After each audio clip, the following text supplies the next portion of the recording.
She thought I was homeless, not because I was begging or digging through trash, just because I pitched a small tent on a plot of land I bought with cash, with full legal documents, right next to a fancy HOA-style neighborhood. And when I say she, I mean a rare creature.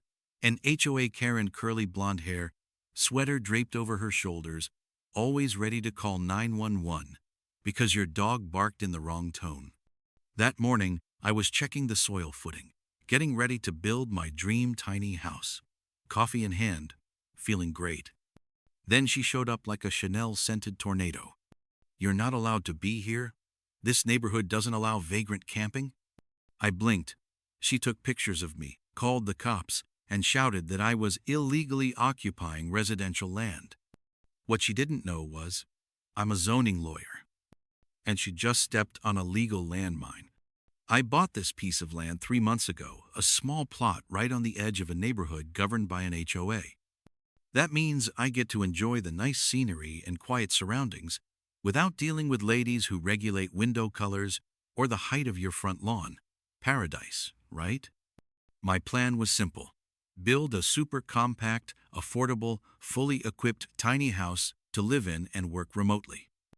But before the house was finished, I set up a neat little tent to stay in temporarily so I could monitor the construction. Legal, permitted, mapped, notarized. Ladies and gentlemen, everything was peaceful until Karen showed up.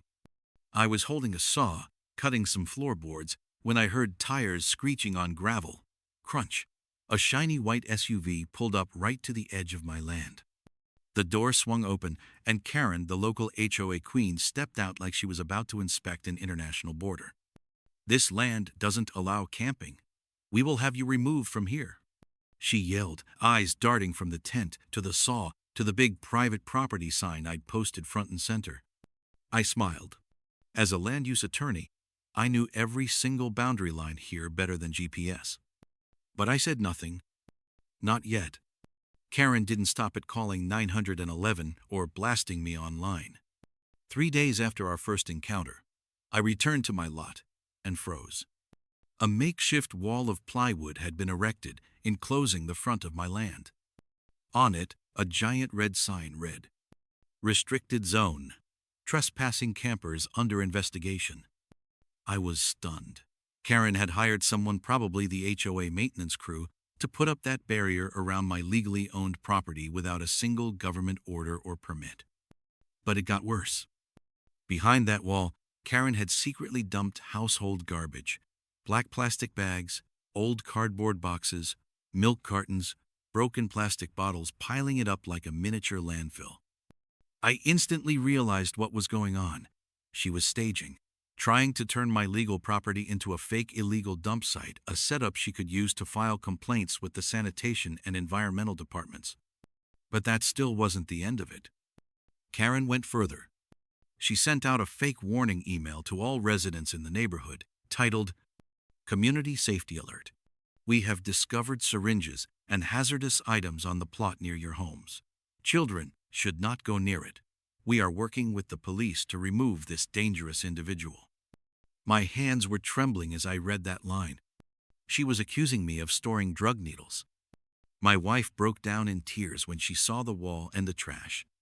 One elderly resident stopped his car and asked me outright, "Who are you? Why are you making the whole neighborhood lose sleep?" That's when I knew Karen wasn't just an overzealous nuisance anymore. She was actively trying to destroy my name, my career, and my life. And I swore to myself, she picked the wrong guy. The game ends here. That evening, I spent hours putting together a dream-worthy file. Proof of land ownership, zoning maps, confirmation emails from the planning department, and most importantly, photos of Karen's illegal barrier and her little trash scene production. Then I wrote a short letter brief, but packed with the weight of concrete. At the bottom, in bold letters, Jonathan Reed, attorney at law, land use and zoning. The next morning, I sealed the letter in a yellow envelope and hand-delivered it to the HOA office. A soft thud on the receptionist desk, followed by my calm statement. "This is a formal notice regarding trespass and defamation. We are prepared to take legal action if no response is received within 72 hours. The receptionist swallowed hard after reading it.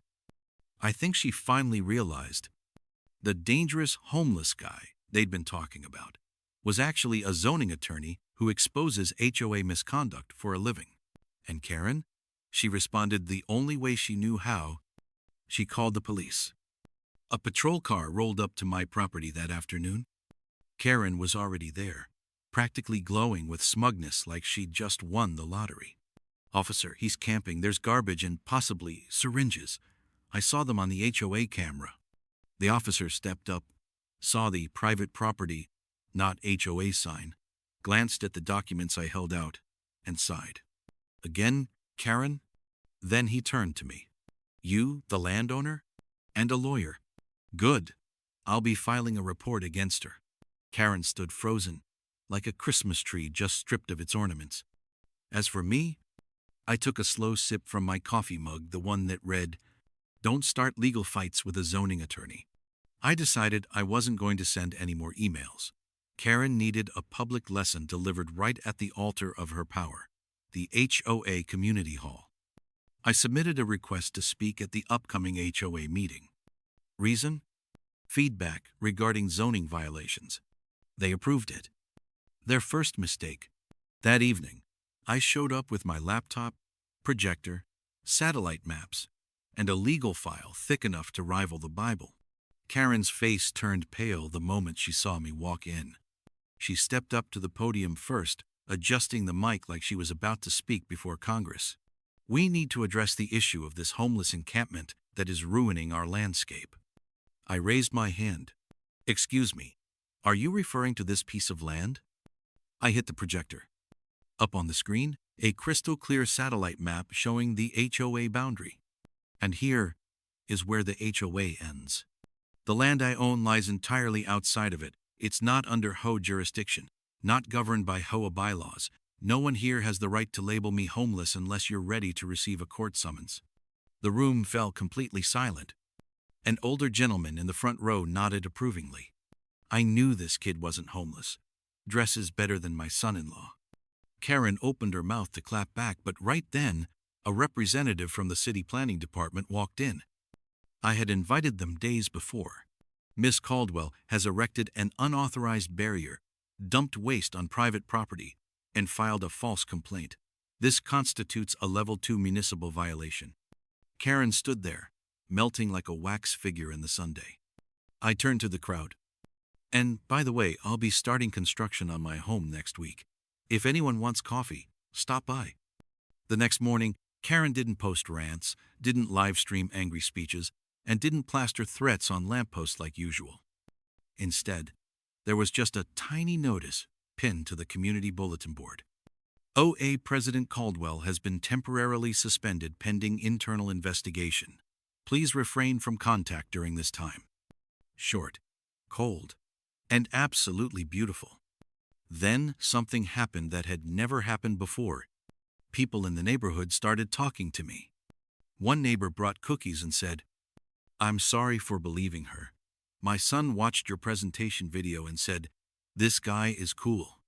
Another older gentleman leaned in and whispered, "I've had my own run-ins with the HOA over my American flagpole. If you need help laying the foundation for your house, give me a call." Even the HOA receptionist sent me an email. "If you end up suing, just remember I smiled at you during the meeting." And Karen? She had her access to the HOA's social media revoked, her internal signing privileges removed, and rumor has it was placed on mandatory leave with a friendly suggestion to make it permanent. I pitched my tent again this time, with a small sign hanging by the gate. "This is not a homeless camp. This is where Karen lost her job." Now, I still live peacefully on my non-OA land, sipping coffee every morning, watching the lake, and best of all, not a single trace of Karen in sight. And the tiny house? It's going up frame by frame. As for Karen, probably watching her blood pressure go up too. I learned something valuable. Never underestimate someone wearing old clothes and living in a tent, especially if they've got a law degree and a zoning map in their back pocket. If you've ever been bullied by an HOA or a self-appointed Karen, drop a comment below. I read every single one, and who knows, the next video might be about you. Don't forget to like, subscribe, and share this with anyone who still thinks HOAs are the government. Because here, we do legal revenge, and we do it clean.